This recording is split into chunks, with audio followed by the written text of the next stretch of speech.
dados que estão saindo aí. É claro que a gente sabe que nenhum deles é uma novidade, mas sempre assusta quando a gente olha, né? As mulheres estudam mais, trabalham mais que os homens, mas elas têm apenas 79% da renda dos homens. Esses são dados do IBGE, uma pesquisa feita com as estatísticas de gênero que foi divulgado pelo IBGE e mostram que as mulheres trabalham em média 2 horas, 2,3 horas a mais do que os homens por semana, isso somando os trabalhos remunerados e também os afazeres domésticos e os cuidados com as pessoas.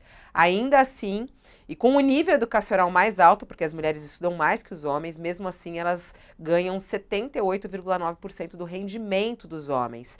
Em 2022, as mulheres trabalharam 54,4 horas por semana, os homens 52,1 horas por semana.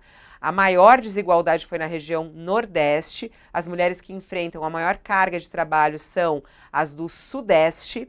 E assim seguimos, né? Eu acho que em 6 anos a diferença cai apenas 36 minutos. Vem caindo, mas de maneira muito lenta. Mas é uma luta. Queria que você falasse um pouquinho pra gente, ô Madá, o que você acha aí desses dados todos que estão divulgando, quando a gente abre até nessa página aqui principal do UOL, outras manchetes, somente as mulheres acima de 40 anos estão tendo mais filhos no país, casamento precoce afeta mais as meninas do que os meninos no Brasil, metade das mulheres assassinadas no Brasil é vítima de arma de fogo, e o governo federal, que tem aquele projeto, né, que foi aprovado no Congresso sobre a equiparação salarial, o governo federal diz que 45 mil empresas já enviaram dados sobre a desigualdade ou igualdade salarial, mas ainda não tem os detalhes sobre isso, ainda não tem um compilado. Quais são os dados que mais te chamam a atenção? Qual é a luta desse dia 8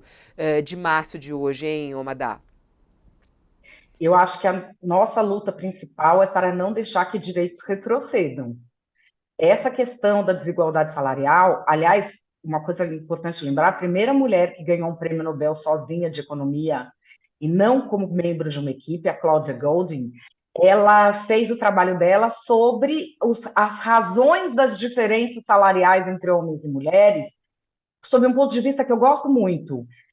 De que formas podemos corrigir? O que adianta? Ela fez um trabalho super completo, que não dá para resumir em um comentário, mas a mulher ganhou um Nobel de Economia com isso.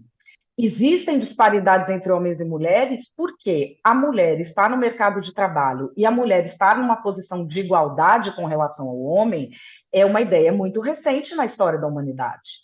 Não tem 100 anos.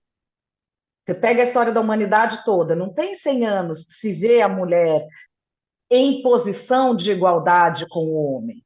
Aí a gente pode até apelar às exceções que confirmam a regra, como a rainha Ginga em Angola, que é um caso que eu acho que a gente devia estudar em escola, e infelizmente não se estuda, mas é a exceção que confirma a regra, é uma mulher muito poderosa, uma Cleópatra que foi, é uma, enquanto todas as outras viviam como propriedade, como cidadãs de segunda classe, e é assim ainda hoje, em grande parte dos países do mundo.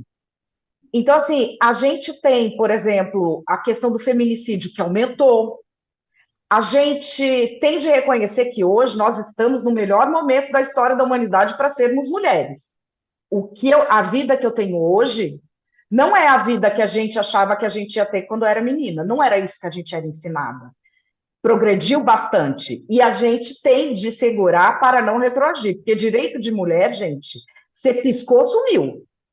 E eu dou alguns exemplos assim, porque o pessoal fala, não, não vai retroagir. Vai.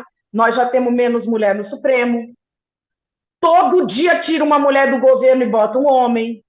A questão de você fazer cota de mulher em federação partidária e não por partido diminui a oportunidade das mulheres. A questão da aceitação social desse grau de feminicídio que a gente tem é muito problemática. As entidades todas caladas com relação ao uso de estupros como arma de guerra. Isso retroage os direitos. E vou dar alguns exemplos de países em que a mulher piscou e retroagiu para pesadelo. Irã. Pega aí foto do Irã, 50 anos atrás, era foto igual a gente em São Paulo, é mini saia, podia trabalhar, vai ver hoje em Teherã, o governo pode matar uma mulher se ela não sair de véu. Veja no Paquistão a situação, um caso que pouco se fala aqui, porque tanto o bolsonarismo quanto o lulismo tem fetiche com o Putin, mas o governo Putin em 2017 regrediu a lei de violência doméstica, Fabiola. Agora a violência doméstica é só se for parar no hospital e a pena é multa.